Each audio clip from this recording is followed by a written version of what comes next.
como é que você enxerga esse futuro do teletrabalho? Como é que seria isso para você? Quais são as maiores dificuldades que a gente vai ter? Por onde o direito trabalhista ele tem que ir para conseguir, quem sabe, se adequar melhor? Se falta muita coisa ainda pra gente ficar num mundo ideal, talvez, do teletrabalho? Olha só, se a gente fosse analisar o modo como o teletrabalho é prestado, é realizado, eu diria que a gente consegue vislumbrar talvez 3 situações, né? Porque assim, o fato de alguém estar prestando serviços em regime de teletrabalho não caracteriza necessariamente a existência de um vínculo de emprego. Uhum. Ok? Eu posso ser um trabalhador autônomo, né? Ou até, digamos assim, um pejotizado, prestar serviço através de pessoa jurídica e realizar serviço em regime, prestar serviço em regime de teletrabalho, né? O que vai caracterizar se existe ou não o vínculo? A presença daqueles que são os elementos fáticos jurídicos da relação de emprego: prestação de serviço por pessoa física com pessoalidade, subordinação, não eventualidade e onerosidade, tá? Então, para mim, um primeiro desafio do teletrabalho vai ser caracterizar nas diversas situações em que o teletrabalho é utilizado, se há ou não um vínculo de emprego. Primeiro ponto. E isso, grosso modo, vai depender o quê? Se no caso concreto existe subordinação ou não. Uhum. Né? Se estão presentes esses pressupostos fáticos jurídicos ou não. E eu te diria que a gente vai ter situações limites que a gente pode chamar de zonas cinzentas, fronteiriças, ou se a gente for utilizar a expressão lá da doutrina italiana de parasubordinação, em que a gente não tem uma situação em que o trabalhador é tão livre para prestar serviços como ocorre no trabalho autônomo, na mera prestação de serviços, nem está tão engessado, tão amarrado, tão subordinado no modo da prestação dos serviços como ocorre quando efetivamente já está reconhecido o próprio vínculo de emprego. Né? Então a gente vai ter situações intermediárias que vão desafiar a própria atuação do judiciário. Porque a gente tem hoje um regime que obedece basicamente ao tudo ou nada. Ou é trabalhador autônomo e não tem nenhum direito, ou é empregado e tem todos os direitos reconhecidos na CLT. Tá? Eventualmente, não o controle de jornada, se for um teletrabalhador empregado que preste serviços por produção. Aí talvez seja o que possa ser afastado. Mas os demais direitos ele vai ter reconhecidos. Né? Então, eu acho que esse é um primeiro desafio. Segundo desafio, o teletrabalho, ele inegavelmente traz vantagens. Traz vantagens. Tá? Então, por exemplo, digamos... o teletrabalhador ele não tem que se deslocar ao local da prestação dos serviços, nem do local da prestação dos serviços para casa. Um exemplo. É um custo a menos. Um custo a menos. Se não houver um controle mais incisivo da própria jornada pelo empregador, ele tem uma possibilidade de, digamos assim, delimitar melhor os horários que ele vai designar para a realização da atividade propriamente e para atender a compromissos pessoais, a outras questões que sejam de seu interesse. Então, ele teria ali uma maior flexibilidade. Ok? Esses são alguns exemplos de vantagens. Mas, em contrapartida, esse teletrabalhador ele tem desvantagens. Isolamento. Ele não convive com outros empregados. Talvez uma maior dificuldade de ascensão na carreira. Mais difícil de ser notável. Não tem tanta visibilidade. Maior dificuldade de sindicalização. Você não interage, é uma subconsequência. Exato. Ele está isolado. Né? Então, é até curioso que o Código de Trabalho de Portugal, por exemplo, ele definia expressamente que o teletrabalho era a modalidade de trabalho subordinado. Então, para o Código de Trabalho de Portugal, o teletrabalhador era trabalhador o quê?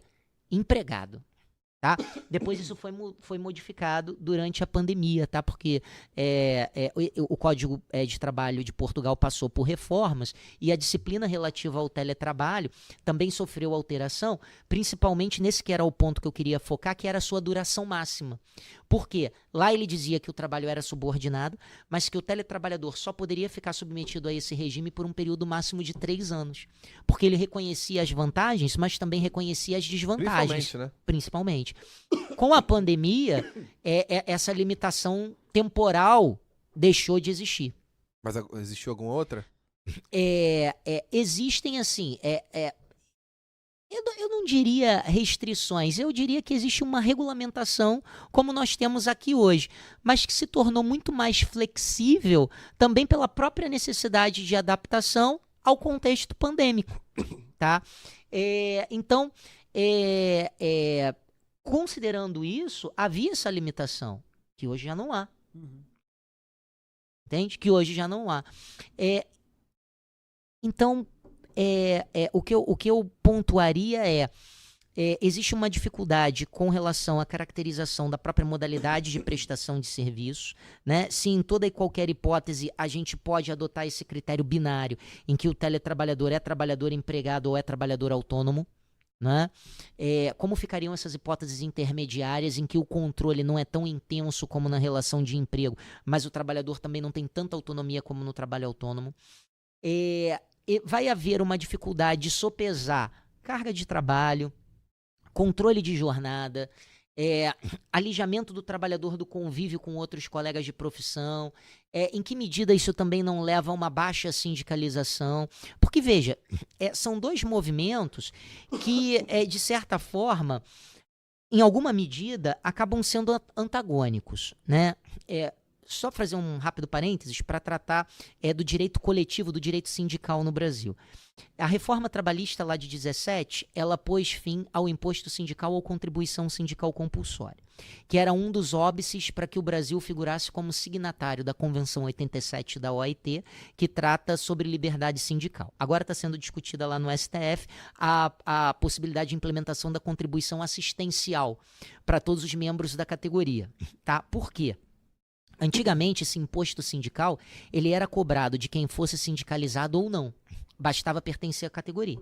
E ele correspondia a um desconto correspondente a um dia de trabalho que normalmente era feito em folha e normalmente na folha do mês de março. Isso acabou. Tá? Agora está se discutindo lá essa contribuição assistencial. A princípio, nós já temos lá o voto do ministro Luiz Roberto Barroso, do ministro Gilmar Mendes, no mesmo sentido. No sentido de que essa nova contribuição assistencial, que muitos dizem é uma revitalização do imposto sindical ou da contribuição sindical compulsória. Não é, porque a anterior decorria da própria lei.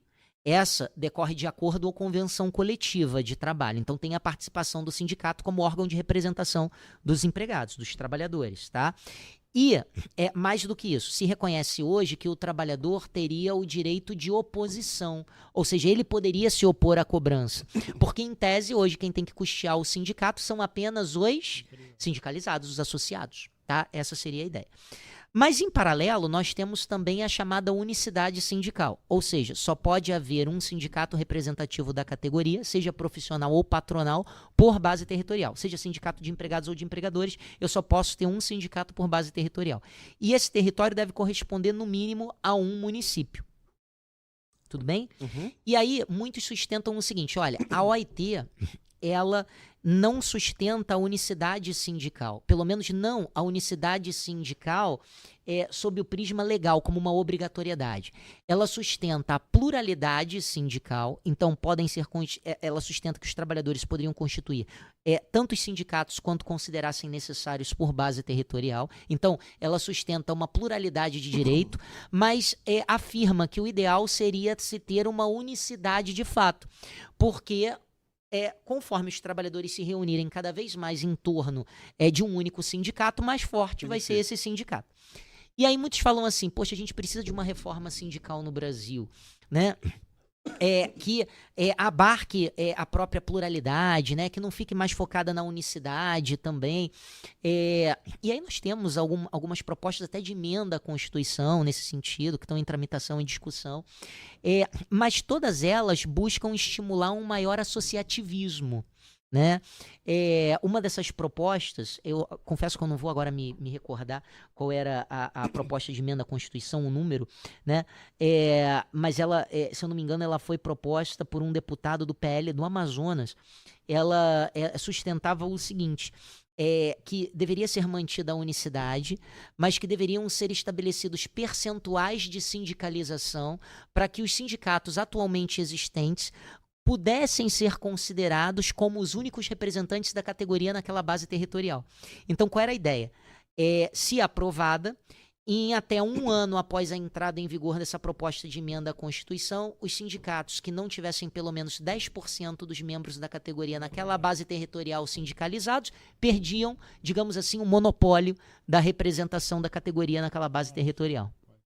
E poderia Tá. ser criado outro. E poderia ser criado E outro. se aumentasse para mais de 10%, viraria único de novo? Não, se ele atingisse 10%, permaneceria a unicidade e ele seria o representante.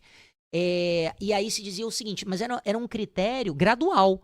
Então, por exemplo, em 10 anos, aquele sindicato deveria ter pelo menos 50% dos membros da categoria associados. Era algo gradual. Algo difícil. Hoje, o sindicato mais representativo no Brasil é dos bancários, tá? E ele não chega, bom, pelo menos na última estatística divulgada, não atingia 50% de sindicalizados. Imagina quando chegasse a 11 anos. Como é que ia ter 110%?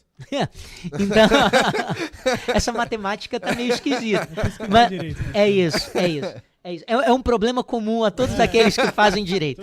Né? Um problema comum. Quer dizer, todos não, né? Porque, olha, vou dizer que eu já tive alunos no direito formados antes em engenharia, né? Para mim são quase pretensões inconciliáveis, né? Teve um aluno que falou que ia terminar o direito para fazer matemática. É verdade. Tá vendo? É verdade. Surpreendente, né, gente? Surpreendente. Eu sou daqueles que veio pro direito porque a aptidão para exatas era inexistente, né? Isso, assim, a contar 1, tava 2, claro. 5, 12. É isso. Me perdi, né? No máximo, operações simples com auxílio da calculadora, né? Isso, mais ou menos assim. Né? Mas, enfim. E aí, o que acontece?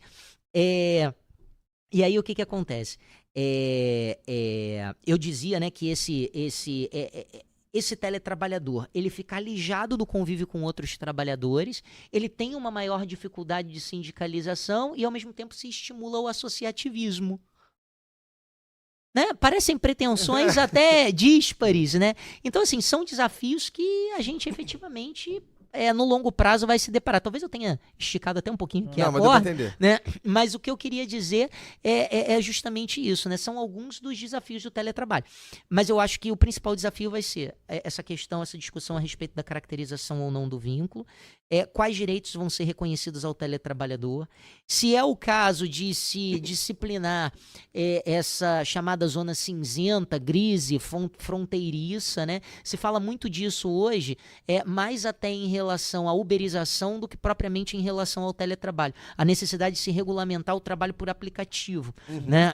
Se fala muito mais em relação a isso do que propriamente em relação ao Tá teletrabalho. muito forte, né? É muito forte, é um movimento que cresce, né, exponencialmente, né? Para alguns era uma complementação de renda, mas para outros era escapatória para a crise, né? Era a oportunidade de obter alguma renda. Então o trabalho por aplicativos se tornou cada vez mais comum, né? E muitos, e aí tem essa discussão, né? Se há vínculo entre, por exemplo, a Uber e os motoristas parceiros, né? Ou entre as empresas, né? Que são responsáveis por realizar entregas, né? A própria iFood, né? Vida. Exatamente, né? A gente teve uma decisão recente, até que teve como relator o ministro Alexandre de Moraes, envolvendo a Cabify, né? Em que ele afastou o reconhecimento do vínculo entre o motorista parceiro e a Cabify. Se eu não estou enganado, ele reformou decisão do TRT da terceira região, Minas Gerais, e afastou o reconhecimento do vínculo. E aí ele falou que a própria decisão violava precedentes do próprio Supremo Tribunal Federal em relação a que reconheciam a existência de novas formas de prestação de serviços que não a relação clássica do vínculo de emprego, né? Só que aí também, assim, desculpem a crítica, né? E com todo respeito à decisão do ministro Alexandre de Moraes, ele parece que coloca num balaio decisões díspares, porque ele cita precedentes referentes à terceirização, que permitiram a terceirização em atividade fim. Ele cita precedente referente a motoristas, né, que realizam transportes de cargas. Então, enfim, acaba colocando num mesmo balaio coisas completamente diferentes, né? Assim, trata de casos de pejotizados, né? E aí, assim, colocou o estagiário para procurar jurisprudência. Só que entre nós, não é isso. Assim, ele acabou reunindo, assim, sob o palio da flexibilização das relações de trabalho ou de novas formas de prestação de serviço, situações que para mim são díspares, né? Então, não sei se foi das melhores decisões, confesso que me soa um tanto quanto equivocada, pelo menos no que diz respeito aos precedentes ali trazidos à colação, mas acabou decidindo nesse sentido. Então, muitos dizem, olha, a necessidade de uma regulamentação dessa matéria e tal. E são temas polêmicos que estão na ordem do dia, né? E que levam a uma total reestruturação do mercado de trabalho no Brasil e no mundo, né? Sem sombra de dúvida. Sim.